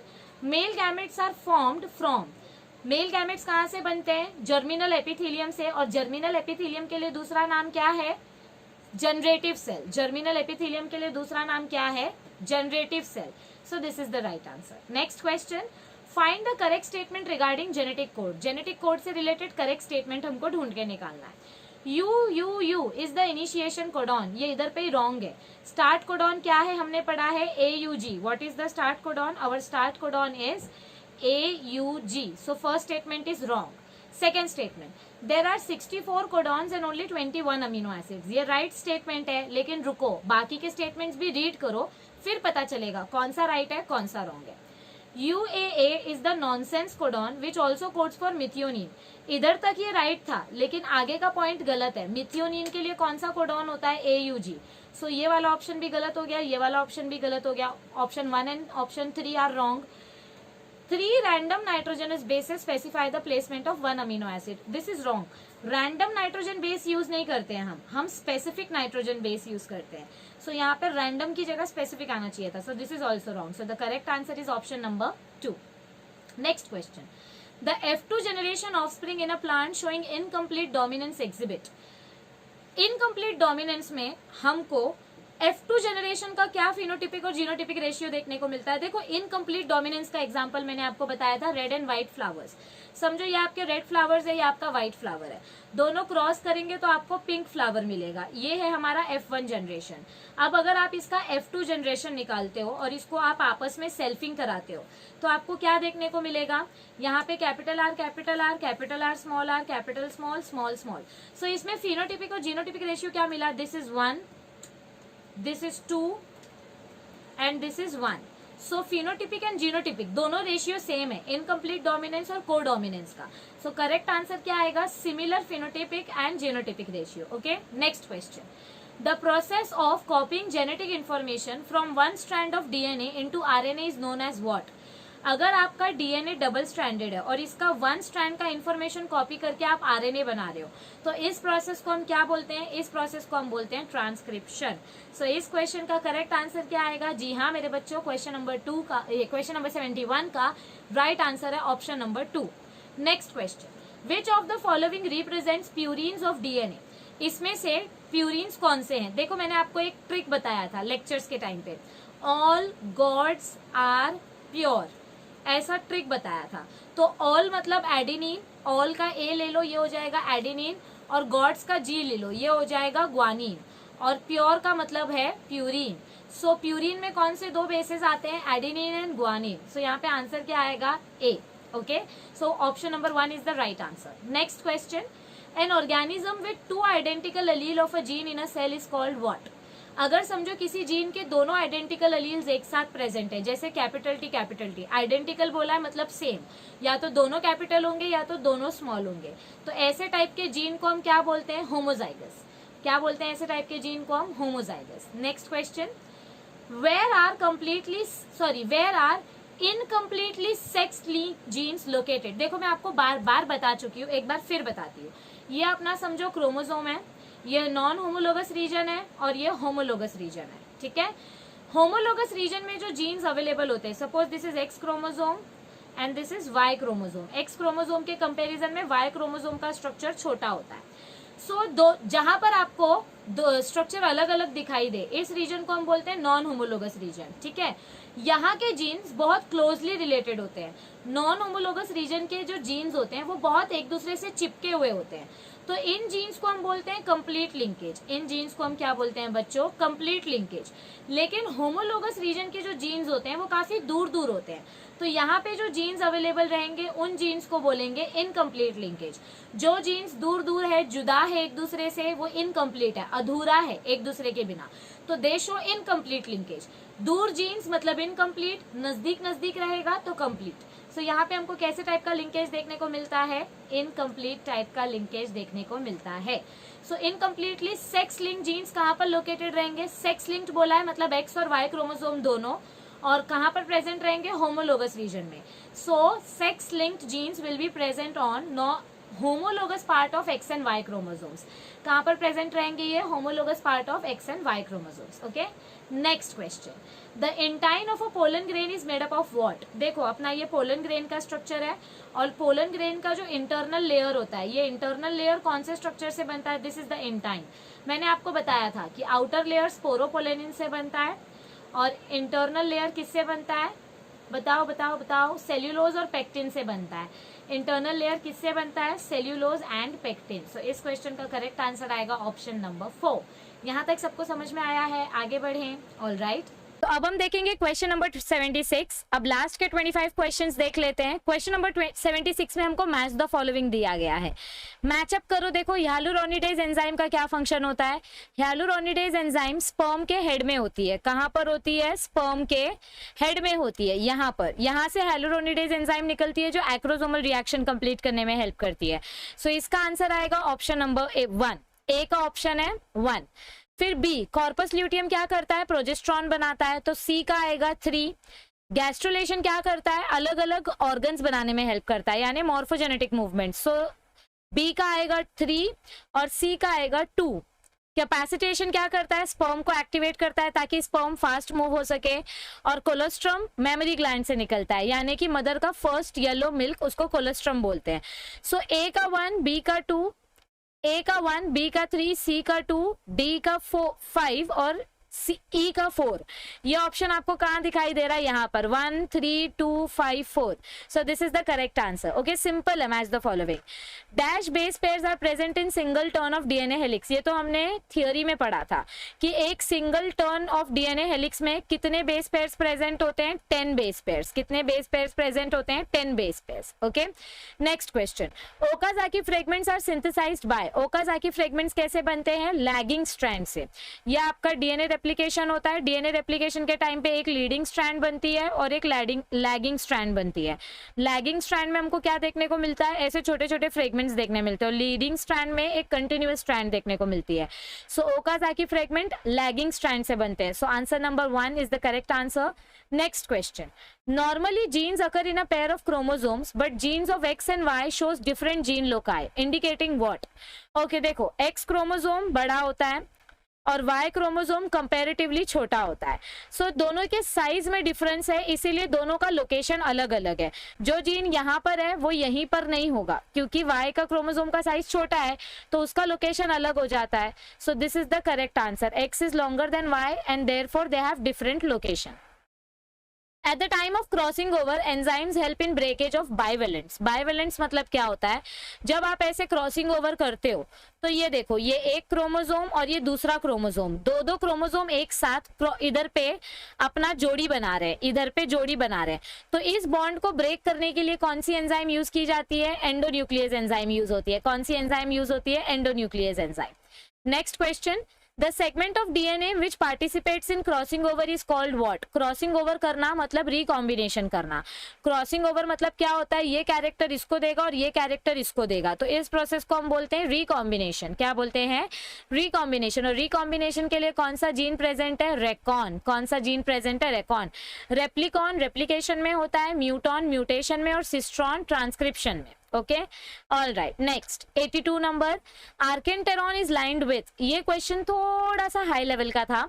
जब आपका गैस्ट्रुलेशन प्रोसेस होता है तो गैस्ट्रुलेशन प्रोसेस के टाइम पर जो आपका इंटेस्टाइन होता है या गट होता है, हमारा जो स्टमक होता है, वो एंडोडर्म की लेयर से बनना स्टार्ट होता है। तो ये जो कैविटी होती है इसको हम बोलते हैं आर्केंटेरॉन। और ये आर्केंटेरॉन की कैविटी किससे बनती है? एंडोडर्म के टिश्यू से। किससे बनती है? एंडोडर्म के सेल्स से। Okay, moving on to the next question. Question number 83. The transfer of pollen grains through wind is called as what? Anemophily. जब भी विंड से पॉलिनेशन होता है तो इसको हम क्या बोलते हैं? Anemophily. Okay, so this is the right answer. Next question. If after ovulation no pregnancy results, समझो एग रिलीज हो गया और अभी भी फीमेल प्रेग्नेंट नहीं हुई, तो कॉर्पस ल्यूटियम का क्या होगा? कॉर्पस ल्यूटियम थोड़े दिन तक रहेगा, फिर उसके बाद डीजनरेट हो जाएगा। So this is the right answer. यहाँ पे देखो फर्स्ट ऑप्शन क्या है? It will produce oxytocin and relaxin. No, oxytocin और रिलैक्सिन कब बनता है? जब प्रेगनेंसी होती है, पर यहाँ पे बोला है कि no pregnancy. It is maintained by, no, progesterone maintain नहीं करता कॉर्पस ल्यूटियम को, इट बिकम्स एक्टिव, नो, वो डीजनरेट हो जाता है। सो 3 is the right answer. Next question. Dash will be the codons in mRNA if the DNA codes for ATG CAG. देखो ये अपने DNA स्ट्रैंड का बेसिस है, ATG CAG। अगर इससे mRNA बन रहा है तो mRNA का कोड क्या होगा? T की जगह U होगा। T की जगह क्या होगा? U होगा। सो A की जगह T आता है, मतलब ए के साथ टी पेयर करता है, तो टी तो हम यूज नहीं कर सकते, तो हम यू यूज करेंगे। जहां पर भी टी आना चाहिए उधर यू आएगा। So U A C, G U C. So correct answer क्या आएगा, देखो ये ऑप्शन नंबर 2 के साथ मैच कर रहा है, so this is the right answer. Next question, in oogenesis haploid egg is fertilised by sperm at which stage. अपना जो फीमेल एग होता है वो सेकेंडरी oocyte के स्टेज में रिलीज हो जाता है, वो अभी भी कंप्लीट ओवम नहीं बना है, उसका मेटाफेज 2 जो है वो फ्रीज हो गया है। जब स्पर्म उसके अंदर जाएगा तो उसका मियोसिस कंप्लीट होगा, लेकिन स्टार्टिंग में फर्टिलाइजेशन कहाँ पर होता है, सेकेंडरी oocyte के साथ होता है। किसके साथ होता है, सेकेंडरी oocyte के साथ। This is the right answer. Next question, 2 are parental combinations and 2 are dash in F2 generation of dihybrid cross। जब आप dihybrid cross करते हो 9:3:3:1 का जो आपको phenotypic ratio देखने मिलता है, इसमें से 2 पेरेंट्स आपके ओरिजिन मतलब 2 जो कैरेक्टर्स हैं वो पेरेंटल कॉम्बिनेशंस होते हैं और बाकी का जो बचा वो सारा रिकॉम्बिनेशन होता है, यानी न्यू वेराइटी मिलती है। So this is the right answer. Okay, next question, which of the following is the function of copper T. Copper T का फंक्शन क्या होता है, ये आपके सर्विक्स में फिक्स किया जाता है ताकि स्पर्म आपके फेलोपियन ट्यूब तक जा ही ना पाए, तो फर्टिलाइजेशन नहीं होगा। So this is the right answer. Option number 3 is the right answer. Next question, N example of naturally occurring parthenocarpic fruit. Parthenocarpy सबसे ज्यादा नेचुरली किसमें देखे जाती है, बनाना में। गुआवा एप्पल में तो भी सेक्सुअल रिप्रोडक्शन होने के चांसेस है, मैंगो में, लेकिन बनाना में कोई सीड्स नहीं है, so it is parthenocarpic fruit. Next question, webbed neck is a characteristic of. हमने पढ़ा था टर्नर सिंड्रोम में क्या होता है, फीमेल्स का जो रिप्रोडक्टिव सिस्टम होता है वो इनकम्प्लीट होता है, तो उनकी गर्दन ऐसे देखने को मिलती है, वेब्ड नेक, ऐसे जुड़ी हुई। सो ये कैरेक्टरिस्टिक कौन से ऑर्गेनिज्म में देखने को मिलता है, टर्नर सिंड्रोम के केस में। Next, dash radio isotope is not suitable for DNA labelling. देखो हमने फॉस्फेट का आइसोटोप यूज किया था, हर्शी एंड चेस के एक्सपेरिमेंट में सल्फर भी यूज किया था, और नाइट्रोजन 15 हमने यूज किया था मीसल्सन एंड स्टाल के एक्सपेरिमेंट में, लेकिन कहीं पर भी ट्रिशियम यूज नहीं हुआ है, यानी हाइड्रोजन का रेडियो एक्टिव आइसोटोप यूज नहीं किया, because this is not suitable. Okay, all right, so this is the right answer. Next question, select correct from the following statements. अभी इधर पे देखो आपको गैस्ट्रुलेशन के स्टेज में जो लेयर्स बनती है उनका करेक्ट आंसर पूछा गया है। ओके, सॉरी, हाँ, सो लिवर किससे बनता है, लिवर आपका बनता है एंडोडर्म से, सो ये आंसर गलत आ जाएगा, हमको राइट आंसर ढूंढने बोला है, so this is the wrong answer. Mesoderm produces brain, this is wrong, इधर पे एक्टो आना चाहिए, एक्टोडर्म से आपका ब्रेन बनता है। Mesoderm produces skeleton, this is right, and endoderm produces heart, this is wrong, mesoderm से हार्ट बनता है।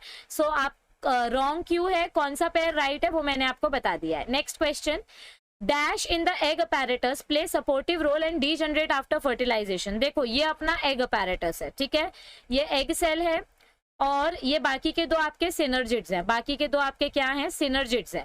तो ये सिनर्जिड्स बहुत ज्यादा सपोर्ट करते हैं, फिलीफॉर्म अपैरेटस बनाते हैं, लेकिन फर्टिलाइजेशन होने के बाद ये डीजनरेट हो जाते हैं। So the option is synergids. Okay, egg apparatus बोला मतलब समझ जाने का, सिनर्जिड्स की बात हो रही है।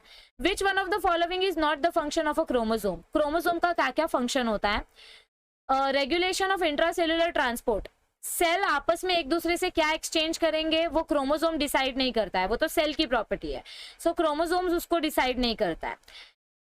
Helping cell division and cell growth, हाँ। Controlling cell metabolism, yes. Regulation of protein synthesis, yes. So ये तीनों करेक्ट ऑप्शन है, लेकिन हमको नॉट फंक्शनिंग बोला गया है, so this is not the function of chromosome, so the correct answer is option number 1। इस क्वेश्चन का करेक्ट आंसर है option number 1। Next question 95, what is the site of fertilisation in female. Female में फर्टिलाइजेशन किधर होता है, देखो ये फीमेल का रिप्रोडक्टिव सिस्टम है, ये ओवरी है, ओवरी से ओवम आया एम्प्यूला के पास, फेलोपियन ट्यूब के पास, और यहाँ से स्पर्म आया, तो ये फर्टिलाइजेशन किधर हो रहा है, फेलोपियन ट्यूब में, so this is the right answer. Next question, genetic information transfer nucleus to cytoplasm by which of the following. देखो ये आपका सेल है, सेल के अंदर न्यूक्लियस है, न्यूक्लियस में डीएनए होता है, डीएनए से आरएनए मिलता है, आरएनए के पास आपकी जेनेटिक इंफॉर्मेशन होती है, तो ये जेनेटिक इंफॉर्मेशन न्यूक्लियस से साइटोप्लाज्म तक लाने का काम कौन करता है, RNA, so this is the right answer. Okay, next question, correct statements about lactational amenorrhoea हमको फाइंड आउट करना है। लैक्टेशनल एमिनोरिया मतलब क्या होता है, जब भी कोई फीमेल नया बच्चा पैदा करती है तो उसका जो ब्रेस्ट फीडिंग का पीरियड होता है उस टाइम पे, मतलब जब वो अपने बच्चे को दूध पिलाती है तो उस टाइम पे उसकी बॉडी में क्या क्या चेंजेस देखने को मिलते हैं। It means absence of menstruation, जब तक फीमेल अपने बच्चे को दूध पिलाएगी उसको मेंस्ट्रुएशन नहीं आएंगे, करेक्ट। हमको करेक्ट स्टेटमेंट्स फाइंड आउट करने हैं। During the lactational period ovulation does not occur, correct, जब तक दूध पिलाते रहेंगे तब तक ओव्यूलेशन स्टार्ट नहीं होगा। Chances of contraception are almost nil up to 6 months following parturition, अगर डिलीवरी करके 6 मंथ्स हुआ है तब तक आप प्रेग्नेंट नहीं हो सकते। 6 मंथ्स के बाद अगर आप सेक्सुअल इंटरकोर्स करोगे तो प्रेगनेंसी के चांसेस स्टार्ट हो जाएंगे। So this is also correct. Side effects are nil, lactational amenorrhoea का कोई साइड इफेक्ट नहीं है, हर माँ अपने बच्चे को दूध पिलाती है और उसको कुछ साइड इफेक्ट नहीं होता। After the period of intense lactation contraceptive efficiency reduces, धीरे धीरे करके जैसे जैसे टाइम निकलते जाएगा, 6 महीने 8 महीने होते जाएंगे तो धीरे धीरे करके मेंस्ट्रुएशन स्टार्ट हो जाता है और धीरे धीरे करके कॉन्ट्रासेप्टिव के चांसेस कम हो जाते हैं। मतलब आप प्रेग्नेंट हो सकते हो, अगर आप बिना प्रोटेक्शन के सेक्सुअल इंटरकोर्स करोगे तो आप प्रेग्नेंट हो सकते हो आफ्टर 6 मंथ्स। तो धीरे धीरे करके ये रिड्यूस होते जाता है। So this is also correct. It is a natural method of contraception, अगर प्रेगनेंसी रोकना है तो ये सबसे बेस्ट मेथड होता है। Without condom, without copper T, अगर कोई माँ अपने बच्चे को दूध पिला रही है तो उस पीरियड में उसको मेंस्ट्रुएशन नहीं हो रहा है, ओके, मतलब स्टार्टिंग के 6 महीने तक उसको पीरियड्स नहीं आते हैं, ओव्यूलेशन नहीं होता है। सो वो सबसे बेस्ट मेथड होता है प्रेगनेंसी अवॉइड करने का। So this is also correct. It increases phagocytosis of sperms, no this is wrong, sperm को किल करने का काम नहीं किया जाता है। सो दिस इज रॉन्ग, बाकी के सारे करेक्ट स्टेटमेंट है। सो 1 से लेकर 6 तक करेक्ट स्टेटमेंट है, इसीलिए आपका आंसर क्या है? Option number 1। नेक्स्ट क्वेश्चन देखो, what could be the reason of the infertility, किसी भी ह्यूमन में, मेल में या फीमेल में इनफर्टिलिटी कब देखी जाती है, यानी कि उनके गैमेट्स वीक कब होते हैं? ड्रग्स या डिजीज के वजह से, करेक्ट, फिजिकल या साइकोलॉजिकल स्ट्रेस के वजह से, करेक्ट, कॉन्जेनाइटल या इम्यूनोलॉजिकल यानी जेनेटिक डिसऑर्डर के वजह से या इम्यून सिस्टम वीक होने के वजह से, correct. So all of the above reasons are responsible for infertility. तो इस क्वेश्चन का करेक्ट आंसर है option number 4। Next question, this is the second last question. जो बच्चे अभी तक ये वीडियो देख रहे हैं, I am proud of you. The alleles which are able to express themselves in the presence of each other are called, जो alleles दोनों एक दूसरे के साथ डिशुम डिशुम करके इक्वली एक्सप्रेस करते हैं, उन अलील्स को हम बोलते हैं कोडोमिनेंट अलील्स। क्या बोलते हैं? कोडोमिनेंट अलील्स, क्योंकि डोमिनेंट अलील में एक ही एक्सप्रेस होता है, मल्टीपल अलील्स में एक ही एक्सप्रेस होता है, या बहुत सारे अलील मिलके एक कैरेक्टर एक्सप्रेस करते हैं। इनकम्प्लीटली अलील्स में आधा आधा एक्सप्रेशन होता है। तो कोडोमिनेंट अलील्स में दोनों अलील्स इक्वली एक्सप्रेस होते हैं। And last question, infertility cases either due to inability of the male partner to inseminate the female or due to very low sperm count in ejaculates could be corrected by which one of the following technique। समझो अगर कोई male partner sufficient sperm नहीं पहुंचा पा रहा है female reproductive system तक, तो कौन सा टेक्निक यूज कर सकते हैं? आर्टिफिशियली रिप्रोडक्टिव टेक्निक्स में से कौन सा टेक्निक यूज कर सकते हैं? आर्टिफिशियल इंसेमिनेशन का। This is the right technique to use for increasing fertility. Okay, so ये था आपका पूरा का पूरा solution videos of 100 questions. I hope आपको इस वीडियो से मदद मिली होगी। अगर मदद मिली हो तो वीडियो को लाइक कर देना, फ्रेंड्स के साथ शेयर कर देना और बने रहिए चैनल के साथ। Thank you.